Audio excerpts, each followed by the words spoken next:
Hi guys, and welcome back to my channel. My name's Rachel and I make videos about hand sewing, hand quilting and English paper piecing.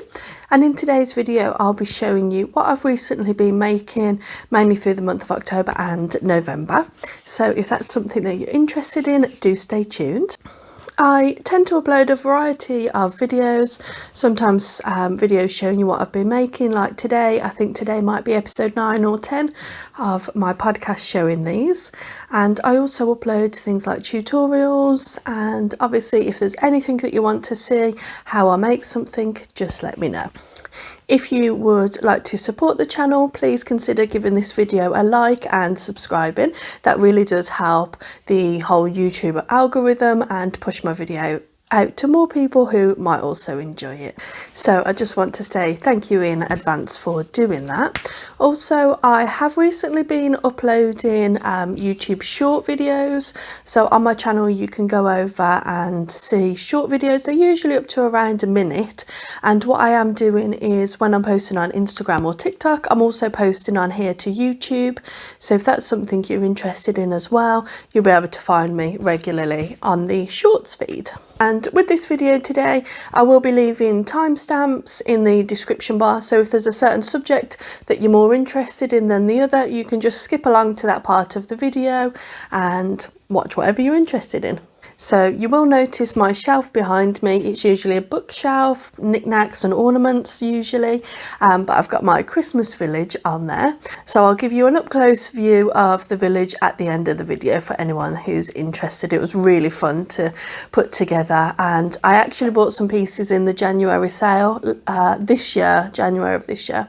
So it was really nice to like dig those out and be like, oh yeah, I bought those. So I think I might do that again. I was thinking that I was going to buy some new pieces this year before Christmas, but I think I'll just get them in January because I was like half off. And anyone who knows these Lemax villages, expensive.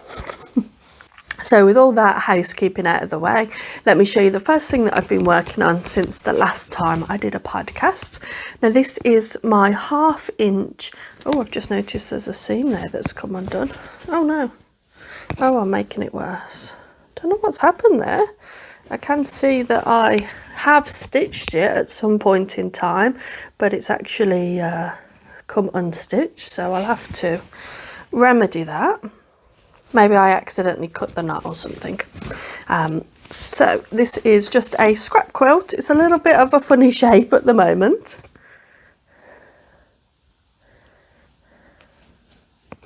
And this is just a mixture of fabric that I've used in projects. So with this I've been using my own print at home 1/2 inch hexagons, and I just cut them. I cut the straight lines with a craft knife and then do the rest with scissors. And these are my own pattern templates that I designed and are available in my Etsy shop. I have also been doing a whole heap of basting with these. So I've been glue basting lots of the shapes together, and then also just making some small hexagon flowers.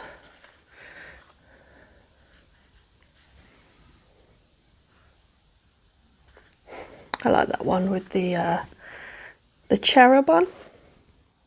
And then what I'm going to do is with these flowers I'll then attach them onto the bigger piece. But I have lots of scraps in this basket. I sort of just put things that I know a 1/2 inch hexagon will fit onto. I just shove them into this box, and then when I feel in the mood to do some glue basting, I'll just do that. But yeah, there's a lot in there. As you all know, we build up so many scraps, and what I try and do is sort of categorise my scraps into things that will only fit a 1/2 inch hexagon.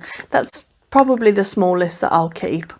1/2 inch hexagon goes into here. Anything that's larger than that I'll put into a different box, and that can just be used for general scraps because I find that those pieces might fit a 1 inch hexagon, and that's great. I do find that the 1/2 inch hexagons are really good for small strips of fabric because they're not that wide, and you can use up some small strips if needs be.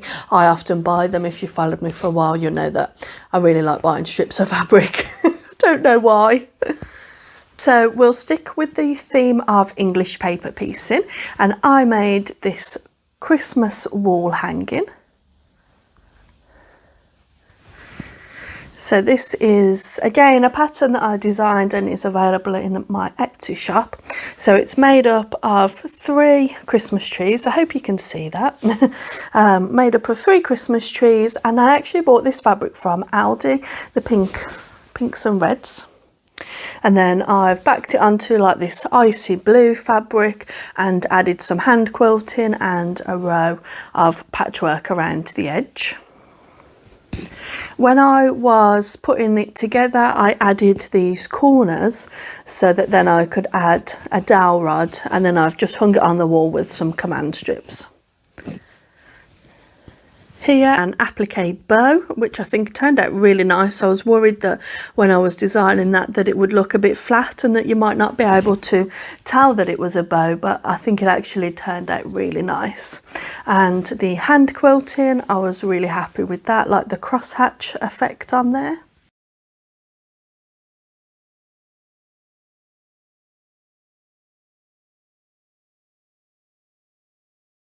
I've got that hanging on the wall above my radiator, and I think it's a really nice addition, isn't it, to pull it out every Christmas and put up something that's handmade. So continuing with the same pattern, I also made a freestanding Christmas tree, which is out of this size Christmas tree, but I put the larger star on. So this is just with a selection of Christmas fat quarters that I had, and then I've just stuck it onto some felt. I did only have the time to do the one, but I thought it would be really nice to do a whole bunch of these for the Christmas tree. And if this is something that you're interested in making, I do have a tutorial on my page. I'll leave the link to that down below.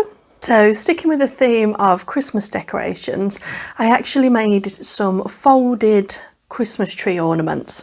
So what they are is it's a polystyrene ball on the inside, and then you fold the fabric and pin it in a certain way. All of the pins are concealed, and you pin it in a certain way, and it comes out with these beautiful like no-sew Christmas ornaments. I've actually gifted the ones that I've made, but I've got another 3 baubles that I think I'm going to make in, I'm not sure what colour scheme yet. I did try and make some with that pink fabric that I bought from Aldi, but the stripes just didn't look right because the way you fold the fabric, the stripes were coming out different every time. So I think I'll have to go back to the drawing board, but they're not going to go to waste even if I save them till next year.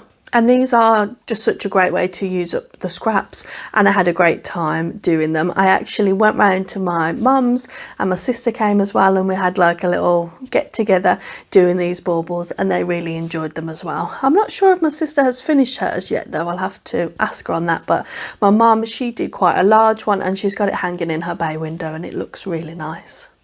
Again, if you're interested in looking at how to make those, I do have a video up on my channel. I'm sorry to keep going on about that. I think I've said that a couple of times now, haven't I? But these are the things that I have been making, and whilst I've been making them, I've just been filming them for you guys so that you can see. I generally only make things that I love to make. I think that you would love making them as well, so that's why I share them on here.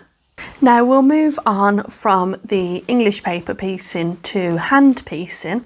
So this is where you don't use any type of papers, you just draw a 1/4 inch seam and you sew that by hand with a running stitch. And I completed my first ever cushion cover. You know, I've never made a cushion cover, and I'm so happy with it. So this is with Liberty Deck the Halls, I think this range is called, all except this centre one and this ice skating fabric there. That was just pulled from Stash, and I've just done a envelope back to the cushion. It's still a bit full, so it is gaping a little bit there, but I love it. And Liberty fabric is just so scrumptious, isn't it? It's not the Tyne-a-Lawn, it's the quilting cotton, but still, oh, I could just put this on my bed and have a nap on it. This pattern is made with a template that was very kindly gifted to me by a company called Sewn Together, and I'll show you the template set now because I just took one block, but you could use this block over and over again to create a quilt. So let me show you. So this is the template set. So you can see how the repeating design would look really effective on a quilt. And I hope that you'll be able to see here. If not, I'll put some different footage on.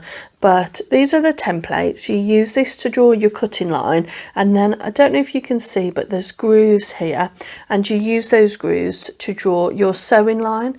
And it is really rare to find templates that have the sewing line included in them, so these are brilliant, and they are purposely made for hand piecing together. The company is brilliant, they have so many different ones. She did very kindly give me another template set, so let me show you that as well. I haven't yet used this one, but this is playing with periwinkles, and I really like that. I think that would be great for some of the 1930s like retro fabric that I've bought, just like she has done there. So the finished block here is 7.5 inches, and the previous one was 12 inches. So if you would like to check those out, I'll leave the link to those in the description box down below. She has up until I think probably the 12th of December. She's got a 12-day sale on. She started it on the 1st of December, so it must be running until the 12th. In terms of other hand piecing projects, I've got one more. This is again using a hexagon template set that she very kindly gifted to me. I am making like a scrappy random 2.5 inch hexagons. Now I'm really excited to actually use hexagons that are this big, because usually with English paper piecing I find it very difficult to sew pieces that are so big, because when you're holding the fabric, when it's got carding, it's actually too big to fit in my hand. You're probably the same. I haven't got particularly small hands, so I was really excited because you hold this type of sewing in a different way. So I think this will be great. I only started this last night, and I've almost done one hexy flower, and it's quite big already. So I'm hoping this will grow really nice and fast. I know that it's a Christmas quilt. It's not going to get finished this year, I know that. But I wanted to do some Christmas sewing whilst it was Christmassy. So last night I sat down and cut a bunch of hexagons. I only cut 2 or 3 of each fabric because I thought I'll just do the cutting spread out. I don't know about you, but I'm not one of those that can sit down and cut the whole quilt out straight away. I get too bored and I want to get on with the sewing. That might be the reason why I never finish anything, because I have to cut more. But yeah, I just do the cutting as and when. I give myself a good week or so worth of fabric, and then I'll go back to it. Let me show you the fabric then. So I've used some that was in my cushion because I think it matches my cushion quite nicely.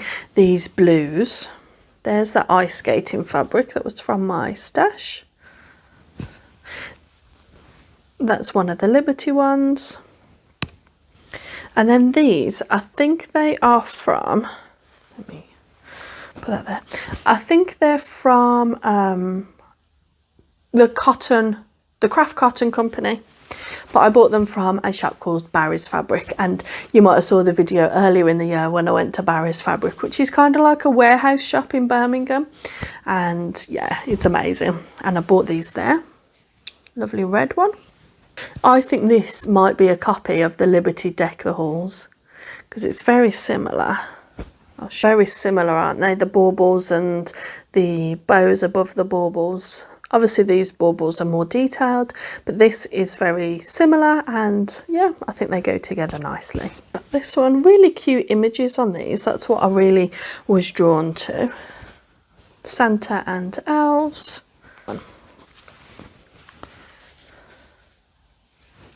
I really like the mix of the blues and the pinks. That's what I was really drawn about the Liberty collection as well. And then from Rose Garden Patchwork, I felt that these needed a bit of pink. They've got the pink in the accent of the bears, but I bought these 2 fabrics. I think they're both Riley Blake fabrics. So I bought those just to go as a little bit of an accent and a pop, because, you know, I can't do a project without pink. So yeah, I'm hoping to get a good chunk sewn on that over December, and I'll update you as the month goes on. I definitely really am enjoying the hand piecing at the moment. I do find it a touch quicker than English paper piecing, maybe because those hexagons are quite large in shape, but some of the other hand piecing that I've done, they're small in size because I am a fan of small. Also maybe why I don't finish very many projects. But yeah, I do find it comes together, the actual sewing, and it's not as hard on my hands, because I find that when I'm doing EPP, I grip my fabric with my left hand and it tends to hurt my hand here. And then when I'm pulling constantly like this, pulling the thread through, for some reason it hurts my hand there. But with this type of hand sewing, there's not much movement on the hands and you don't have to hold as tight. So yeah, I am gravitating a little bit more to hand piecing, and I would definitely like to do some more projects with hand piecing, but I still love EPP. Now I have also been doing my Quilt As You Go rectangle quilt, but I forgot to bring that down with me. That's upstairs in my office. I haven't made a huge progress on it. Maybe that's why I left it upstairs. I haven't made a huge progress on that project, but it is definitely something that I do gravitate towards. It's really nice, easy sewing. But what I intend to do with that is do a whole update video. That might be in the new year now, but I will update you on that because I know quite a few of you have asked about that project. I think I did show this project to you maybe last time I did a podcast. Now this is some gift knitting that I'm doing. So if this is for you, please look away. She knows who it is. So this is the Sophie Shawl by Petite Knits. This is a pattern that's written for Aran weight, but I have used Drops Bell, which is a cotton, linen and a viscose blend, and it is labelled as DK, but I think it's on the thinner side of DK, so this pattern is written for Aran, but I'm using thin DK, which when you're on a deadline, you're using yarn that's thinner than called for, you know it's going to take longer. But I'm quite happy with my progress. I've actually started the decreases now. I only did one decrease yesterday. So this is the right side. I've still got a lot of ends to weave in, but I'm quite happy with this as a halfway point. As you can see, it is very long. I've sort of been putting it on me because I've gone way past the stitch count of what she said as the largest size, and I don't think this is as large as it looks on the pattern with the Aran. Of course it's not. So I think when you wear a scarf, that's going to be the sort of halfway point, and we've still got a good amount here. Wrap around again, maybe tie in a bow, so I think we've got plenty. And this is a really nice yarn. It's not overly soft, but I wouldn't say it's rough. It's like really squishy and nice, but not in like a rough way. It's not itchy, nothing like that. Now let me know your opinion on this.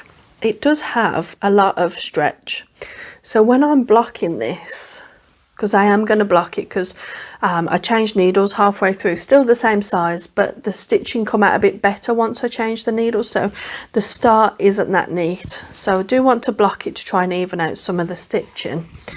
But do you think I should stretch it a little bit to make it a bit longer?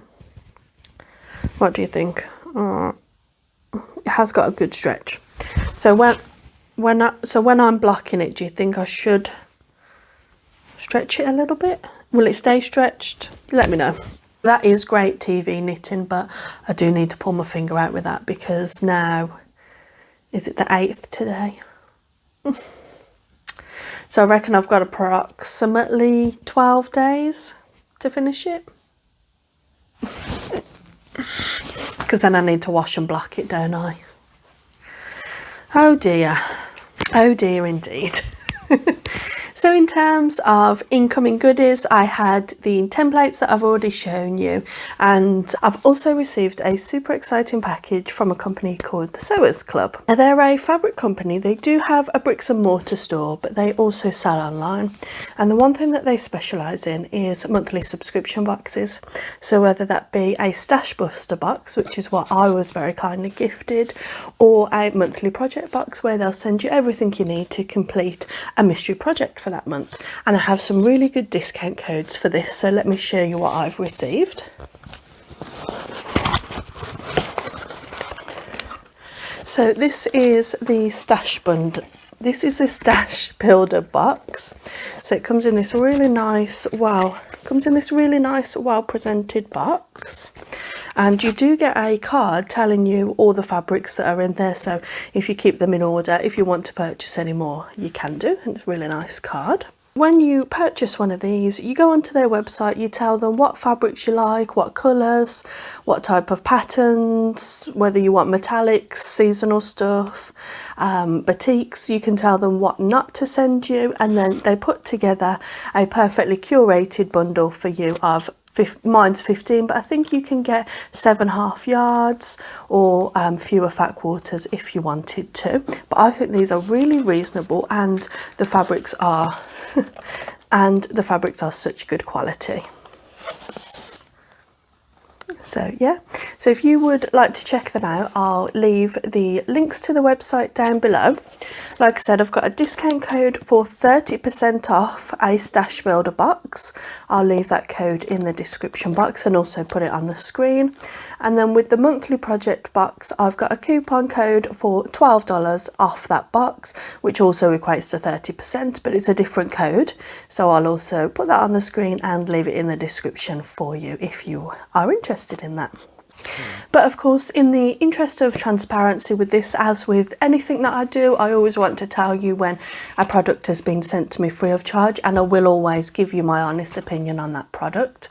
In the interest of transparency, I will receive a small kickback from each purchase that you make using my discount codes. So I do appreciate that if you do want to do that. Obviously, there's absolutely no pressure, but it's a great way that companies reward people like me who essentially promote their products. Not only do we get gifted it so we can carry on making lots of quilty projects, but it's also a reward for advertising really at the end of the day, isn't it? So I just wanted to let you know that, just to make that very clear. Also, a couple of weeks ago, I went shopping for the fabric to make my temperature quilt. So if you don't already know, I'm running a make-along that starts in January, making a temperature quilt. Everyone is welcome, and again, I've put several videos up on my page talking about what you need to do to get involved, essentially. It'll be a make-along that runs throughout the year, and I'll be giving regular updates. You can join in after the 1st if you wanted to, but it would be easier if you was able to start on the 1st of the year, because what a temperature quilt involves is making a block every day which represents the temperature, the highs and the lows usually. So again, if that's something that you would like to get involved with, I'll leave the links in the description box below for those videos. The only thing that I will mention is I've set up a Facebook group where we can all join, talk and share inspiration, and it's really good. I think I've got over 200 members in there, and everyone's posting such brilliant photos and inspiration and answering questions. But I have had quite a few people who've asked to join the group. The group's private, so only people in the group can see what's happening in the group. But I've had a few people request to join, but they haven't answered the entry questions.